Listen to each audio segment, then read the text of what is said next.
For half a century, WJPZ Syracuse has been the greatest media classroom on the planet.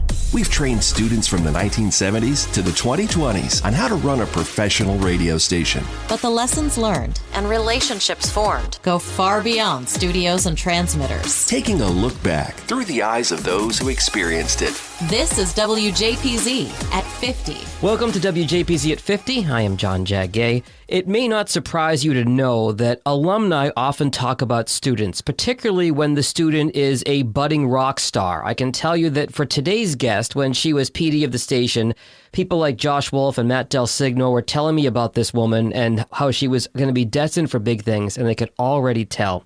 Today's guest is Mina Llona, a.k.a. MinaSayWhat, class of '08. Welcome, Mina. I'm a rock star. You're the rock star. Your whole studio is soundproofed. It looks amazing. It looks better than it functions. No, it's all good. And new mom, too, by the way, so congratulations. Thank you. I appreciate that. All right. So, Mina, you've got a great story of how you started at the station. Tell us how you went from the station and your career path and how you ended up the big deal that you are now in Philadelphia. Kind of walk us through it, if you don't mind. So I bumped into the radio station. I don't know if you remember Sean Scott, but his DJ name is DJ S1. So Sean and I met when we were doing Summer Start, which is the program where you come on campus prior to your freshman year. So I was the girl that memorized all the lyrics. I had all the CDs. Back in the day, we listened to CDs. Yeah. So that was always my personality. I was always a fan of music. I loved hip hop. So him and I connected off of that, just songs, artists that we liked while we were at Summer Start.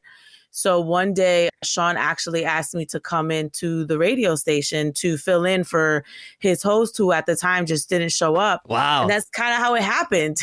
Like the first time he was like, wow, you're a natural. You feel natural. You sound natural. You look very comfortable. And I'm like, yeah, this feels kind of fun. So I stumbled into the station. That's how it started. And it kind of, as we all know, it kind of just bites you. It's kind of like you fall in love with it instantly. And then it's like something I never wanted to leave. I remember I thought I was going to be like an attorney. I was going to ask, you said you bumped into it. You were headed off to Syracuse and you had other plans, I'd imagine, right? Yeah. So I had already declared, thinking I knew my whole life. When you're that age, you think you know everything. I'm like, I have my whole life planned out. I'm going to be an attorney. And I had already decided that I was going to pursue political science, which is, you do poli-sci, then you go off to law school. And that's kind of how it is. And then I remember telling my mom, like, Mom, I want to make radio my major. And I thought she was going to be like, no. And my mother's Spanish, ¿Qué estás haciendo? What are you doing? But she was really encouraging. And she actually told me, which I didn't know at the time, she never told me the story, that she used to do radio as well. Oh, wow. In Peru. Yeah. So when she told her family that she wanted to do radio, back in the day, if you were a woman, you were only like a secretary, a nurse. There were very limited jobs that you can do, especially in these other countries. They told her that's not a real job. She's not going to make money off of that. Like, go, put your energy into having a real job. So she ended up going into nursing. My mother was like in the medical field, as my father was, and she was a nurse. So she was actually really encouraging because that happened to her. And she said to me, like, when I wanted to do radio and I told my family, they were like, that's not a real job. You're not going to make any money off of that. And that's still true. Don't we all know that? Yeah. But she was really encouraging. And I think that really helped me really just throw my all into it. And thankfully, I've been able to make it into a career. And this is all I've ever done since I was 18 years old. But it was really me just stumbling on the radio station, feeling very comfortable at the station. I'll never forget the day that Dion Summers walked in. I was a freshman and it was our first banquet. And Dion rushed into the studio. He was like, "What's your name? What year are you in?" And I'm like, "I'm a freshman. My name is Mina." And by that time, I already had my own shift because I started off on mix show. And then eventually the next semester, I got my own shift. So that literally was like the first semester that I had my first shift. It was Friday, morning, 10 a.m. to 12 noon. Yeah. And Dion rushed into the studio and I never met Dion. I'm a freshman, so I don't really know the alumni yet. And he's like, "You're a freshman? you sound like you're a junior or a senior. He's like, you sound very comfortable. You sound good. So like that encouragement really also helped me. So I got encouragement from Dion, who at the time was in Miami, and he was doing, I believe, afternoons in Miami. So that was like validation. And then my mother just supporting my decision to take up radio as a major. I then transferred into Newhouse, and the rest is history. 15 years later, I'm still here. So I was going to ask you about Dion. I know you did some stuff with Dion at SiriusXM. Tell me about that. Oh my God, it's funny how the world is. And that's why, like, you know, you learn this lesson when you're in school, like, oh, be careful how you treat people, or, you know, make sure you keep in contact or you network, like genuinely network. Networking doesn't mean like I email you when I need a job. It means like you build a genuine connection with this person. You follow up with them. You let them know what's going on in your life.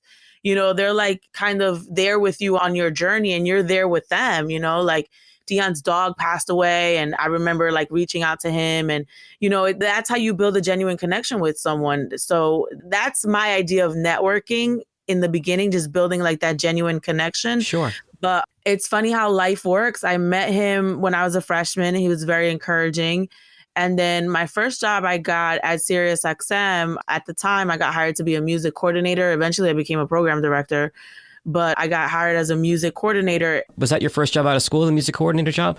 That was my first job. I wasn't on air yet. I had aspirations to be on air, but that's not why they hired me. They hired me to do programming. So what does music coordinator at SiriusXM do? It's mainly scheduling music? I had to edit Casey Kasem countdowns. Put in Mark Goodman and Nina Blackwood's voice tracks. Martha Quinn, I had to help her. Alan, I had to cut down his track. So it's more like a lot of editing, inputting music scheduling. That wasn't music scheduling yet, but just inputting the log. It's a lot of, I guess, like the groundwork that you have to do in order to build up to be a program director. You know, it's that first step. And then after that, you start scheduling logs, and after that, you start building clocks. So it's like a very, at least when I'm still there, but I'm not a programmer anymore. They walk you through it slowly. I already knew all that stuff. Matt Del Signor had taught me. I mean, I knew more programming. I learned more from Matt than, probably a lot of people I worked with. So when I stepped into that role, I already knew what I was doing. So it was very easy for me to excel. But how life would happen at the time, Dion was at XM and I got hired by Sirius. This is before the merger. So like 6 months later, they merge everything and they literally lay off half the staff and they, merge everything together. And Dion was the program director at the time. What is the Heat now, the station that I'm on now. So it just so happened that life would kind of bring us back together. And then I started working with Dion. I was his music director at the time. And by that time, when the merger happened, I was already starting to do on-air stuff. So, I was on air doing music director stuff. And to this day, I still work with Dion. I'm on air on his station. So Dion has been like so important in my career and in my life and really supportive. When are you on Sirius for those listening? I'm on the Heat at night, 6 p.m. to 12 midnight. And Dion's actually right before me. So let me tell you something about Dion. He's so amazing. When I was pregnant, it's kind of weird being a pregnant woman in the industry because some people are like, what are you doing here? You're pregnant, stay home. Like, hello, I need to work. Just because I'm pregnant doesn't mean that I don't have 2 mortgages, People are like, what are you doing here? You're pregnant. Like, I can't stay home. Like, that's not the world we live in, right? And I love my job. So why would I want to stay home, right? So BET Weekend, Dion and I do that all the time. We go out there, we broadcast live. Obviously, we didn't do it for like the past 2 years because of the pandemic. But this is the first year that we were going to be back in LA broadcasting live on the station, and Dion could have easily been like, you're pregnant. You can't be out here. You're a liability, all the things that people think when, you work for them or with them. Yeah. And he didn't. He was supportive. And I was broadcasting live BET Weekend while I was pregnant. And it actually ended up being like a really fun thing because a lot of the artists could identify with that. And he was like, I'm so amazed at the fact that you're literally broadcasting live for hours and pregnant. And the baby was so good when I was pregnant. Like she knew like, oh, mommy's working. Let me not bother her. Right. So I didn't have like any major complications. Obviously, I didn't do any of the after partying or anything. Like I would go work, go right back to my hotel and literally rest, upload videos, send interviews, edit clips on my phone, on my laptop. But yeah, he was so supportive. So it's like, I had to tell him afterwards, like, Dion, thank you for being supportive to women who are, building their families. And that's so important because you have no idea how many people were like, well, you're pregnant. What are you doing here? And I have to laugh. I'm like, I'm not disabled. I'm pregnant. Like, if I couldn't do this, I wouldn't put myself in this position. Right. Right. But Dion has been so important and pivotal to my career. And literally, like, I remember when I stopped doing mornings in Philly, I did mornings for 6 years. Once you do mornings for that long, it's kind of hard. Like, mornings is like an acquired taste. You're either there for it or, you're not. So, it's a brutal schedule. Yeah. Right. So the schedule killed me. My personal life was like literally dead because all I did was work. Yeah. And I was ready to like kind of take a time out from radio, and I started doing more TV. So I kind of caught that bug a little bit. And I remember telling Dion, like, I think I'm just going to take a time out. And he was like, no, what are you talking about? Like, no, don't take a time out. Like, at the very least, just at least do part-time, and start pursuing these other things that you are interested in, but don't walk away, because once you walk away, it's very hard to get back in. So that was like really life-changing advice, because he's the one that kept me in, when I was ready to just kind of be like, I don't know if I want to continue to do this. I later found out that I was just burnt out from mornings. And, that was just kind of like, just like a knee-jerk reaction to kind of like just really, busting my butt for 6 years. But yeah, I mean, long story long, Dion has been like so incredible and supportive, and just really like an angel in my career. That's so great to hear. How far along were you when you were out in LA doing the BET stuff? I was 6.5, almost 7. Wow. Okay. 7 months. You're allowed to travel up to 8 months. And he even asked, like, can you travel? I'm like, well, yeah, technically, yeah, you can't travel once you're like in your 8 months, or 36 weeks is what they call it. So yeah, I was almost 7 months pregnant in LA broadcasting live. And yeah, it was such an amazing experience. And it was really like a full circle moment for me. Like, I'm literally bringing life into this world and carrying a child and doing what I love. And she gets to feel that. I just really felt so incredibly blessed that weekend. I'm like, I'm so proud of myself, but I just feel so lucky to be able to be pregnant and still do what I love. I was going to say, your daughter, Athena, has met more celebrities before she was born than most people meet in a lifetime. If you look at your social media, you've got all these artists, with a hand on your belly and talking to you, and at the radio station, at the BET Awards. Like, that's really cool that someday you'll be able to tell her those stories of, like, before you were even here, you met this person and that person and so on and so forth. You know what? I learned from this experience who really, I mean, none of these people are really your friends, right? Because you meet them through work. Yeah. But you build a relationship while talking to, like, interviewing someone. Like, in the hip hop community, we lost this guy recently. His name is PNB Rock. And I had interviewed him so much, and I had done so many concerts, and I had interacted with him so much that I built like a connection to him. And it's not like we were best friends or we text all the time, but there's a weird relationship that you build with artists, even though it's just work. Right. But you build this weird connection from dealing with them for so long and interacting with them over the years. And I really learned in my pregnancy who reciprocated that. Like, Ne-Yo was like very encouraging. He gave me a lot of advice. He talked about his 5 kids, and then literally put his hand on my stomach. And I didn't ask. I think the only person I asked to put their hand on my stomach was Lizzo. Because I'm like, Lizzo, I want you to bless my baby. Shouldn't it be the other way around, Mina? Shouldn't it be they ask you if they can put your hand on your stomach? Lizzo, I'm like, please put your hand on my baby. Like, rub off on my baby. So, and Lizzo's a Taurus. I'm a Taurus. So, I have like this Taurus connection. But yeah, the artists kind of just did that on their own. Like, this R&B singer, Jacquees, like, just put his hand on my stomach. Ne-Yo. There's a rapper, her name is Bia. She just like started talking to the baby. And I didn't like tell them to do anything. But I would document it, right? So I have this video of Bia talking to my baby inside of the stomach. And it just created amazing content. And I really learned who had a real genuine connection with me, like a Ne-Yo, like a Jacquees, people who would either give me advice or just very naturally react very lovingly towards the bump instead of like, why are you here? Why are you working? You're pregnant. Go home. Well, I think that's something we all kind of learn at JPZ is be relatable, find a way to relate to your audience. And being pregnant is something that so many people can relate to, either having gone through it or having had a partner that's gone through it. I think it's great that you were able to just make that deeper connection with these artists. And yeah, the content is great, but so are the connections. Yeah. Let me ask you about your terrestrial career, the terrestrial side of your career in radio. So we talked about the SiriusXM stuff and how much of an advocate and a friend and a mentor Dion Summers has been to you.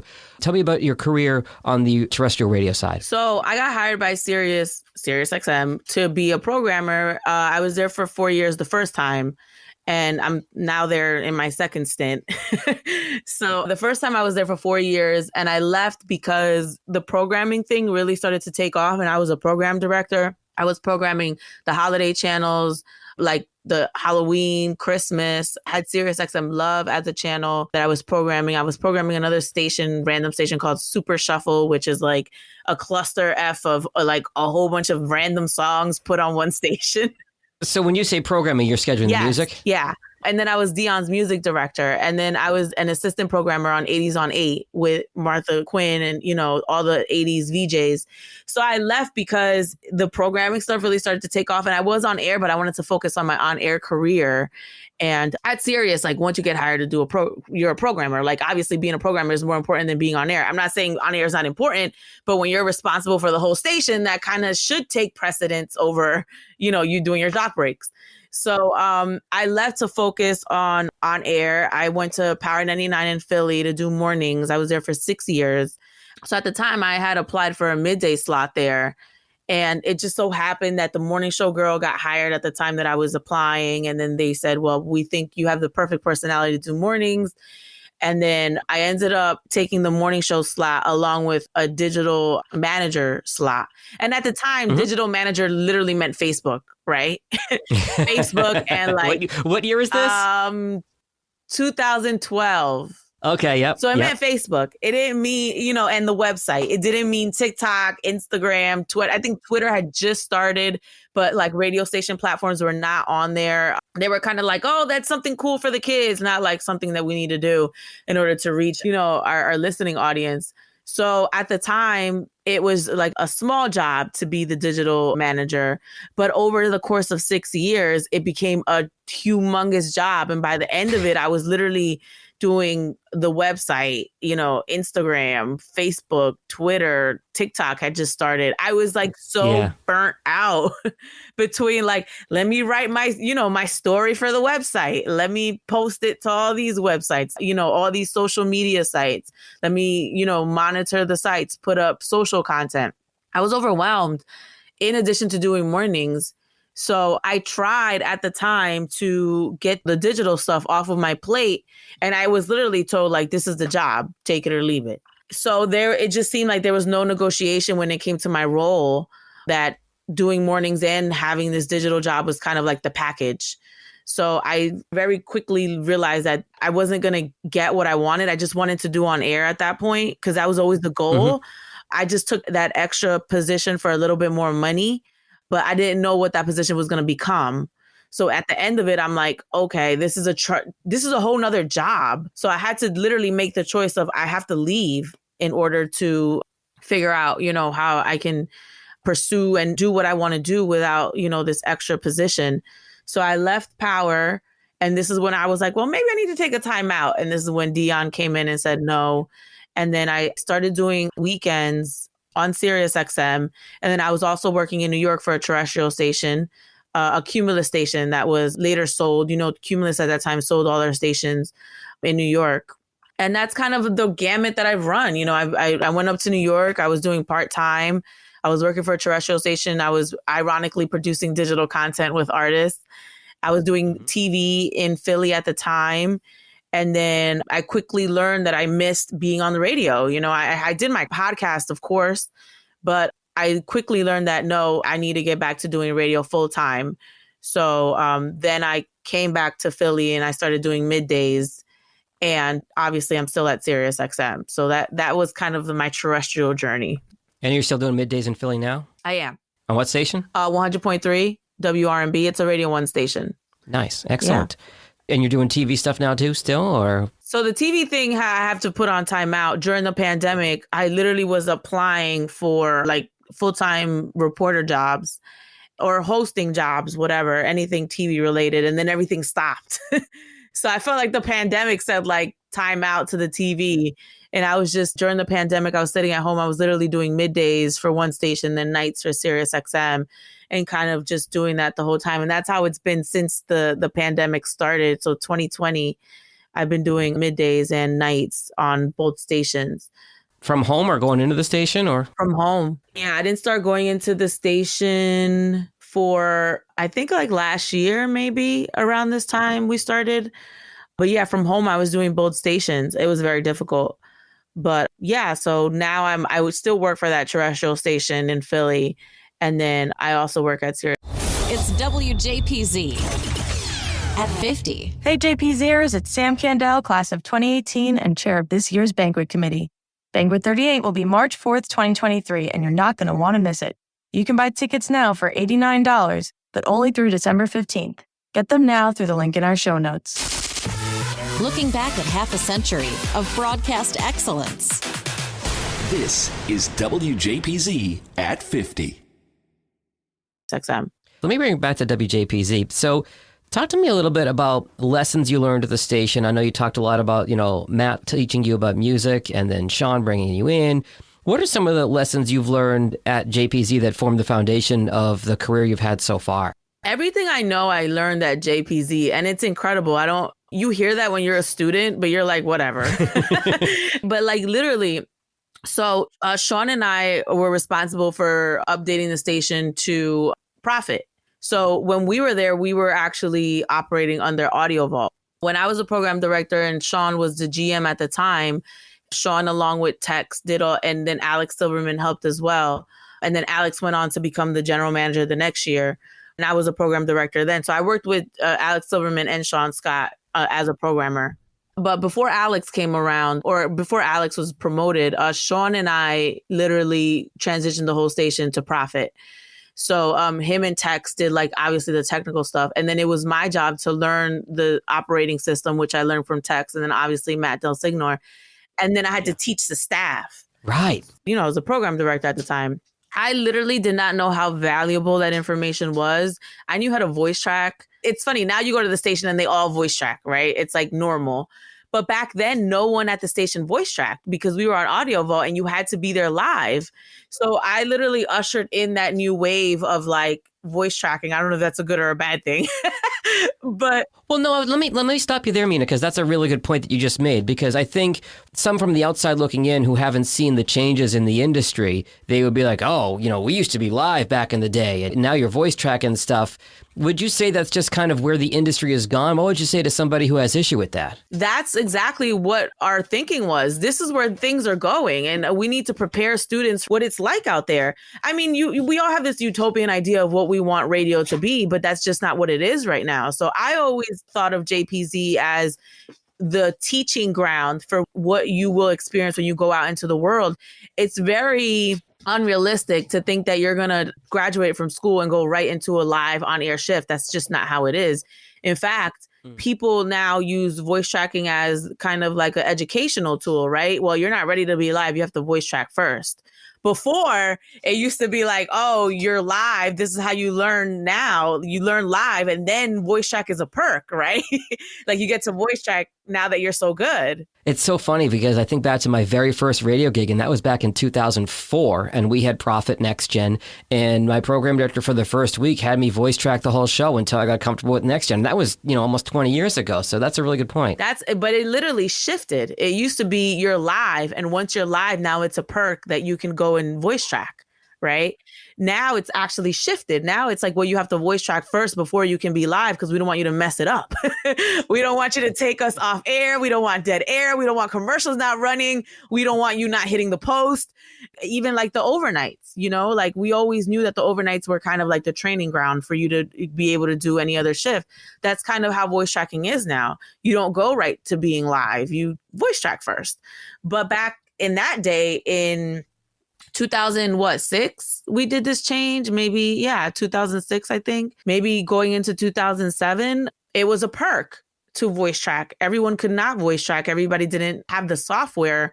All stations weren't doing it yet, and we kind of saw it as this is where the industry is going. And Clear Channel always had profit. So it wasn't Clear Channel / iHeartMedia.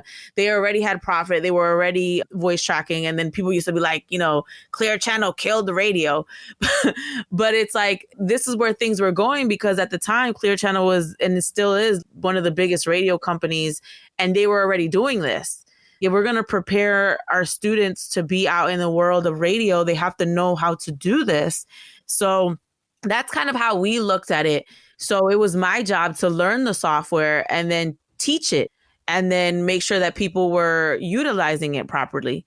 So I trained the first staff of JPZers that were actually voice tracking, and we were completely live prior to that. So I remember the stank face that I got. And I'm like, yeah, because I remember, so my rule was during the day you had to be live.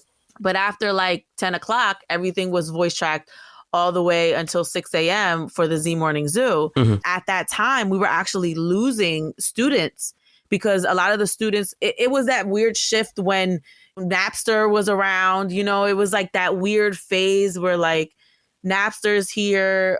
We're starting to download illegal music.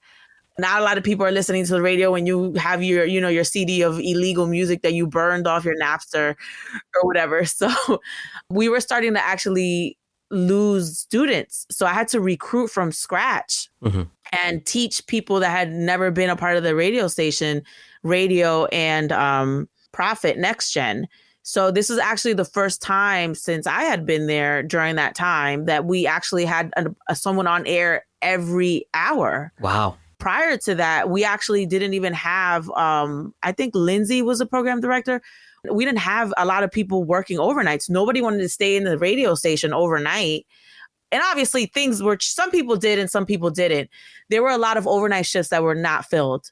So when I became the program director, it was actually the first time since I had been there that we had every overnight shift filled. And it's because I made sure that all our overnights were tracked and that we were live during the day. So I remember like, alumni like, wait, you have all your shifts filled? And I'm like, yeah, well, some people are voice tracking. It depends on their schedule, right? If you can't be there live, I'll give you a voice track shift. Some people are live and, some people were like, oh, that's incredible. And some people were like, you're voice tracking. So, but I think that speaks to the mission of the station being the world's greatest media classroom. Yeah. And I think at that time you would have been doing the students a disservice if they came out and didn't know how to voice track, because again, Clear Channel iHeart tops on the list, but other companies doing the same thing too. If you come out, I don't know how to voice track, well, that's the way the industry was at the time and still is. So I think that was good foresight on your part. So, and then we went through some changes programming wise too. I mean, not even on air. I mean, you have to think of that time period, 2004 to 2008. This is literally when everything was changing, right? The beginning of the 2000s. Yeah. So I remember when I started programming, we were on DOS. Oh, yeah, Selector. Yeah. And I was like, I learned how to program on DOS, which now you tell people that and they're like, what? That's like ancient, right? But I was a kid. I was like, 19 years old. I was learning how to program the radio station from Matt. So I have my keyboard here. You used to you can't see it because it's a podcast, but you used to do your log with the 4 up and down, side to side keys. The arrow keys and the F keys and all that. Yeah. Right. And we actually moved over into Music Master. So that was another thing. That was a Windows-based programming software. And at the time, when I started learning how to program, we were on DOS. And then we moved into, Music Master and then doing the Windows-based program, which I learned as well. And then I had to teach to, the assistant program director at the time. So while I was there, I learned so much technical-wise when it came to radio because we were responsible with ushering in the next wave and I had to teach people. So I already knew how to seg. In order to know how to properly use Profit and all of the buttons and, amazing things that it does, you have to have proper training. So in me teaching other people, I learned the software so well. So when I went out into the real world, I was ready. Sirius at the time was using Profit. So it's like, I didn't need to be trained on that. I already knew how to work it. And it put me at an advantage that I knew Prophet already, that I knew Music Master, which Sirius was using at the time.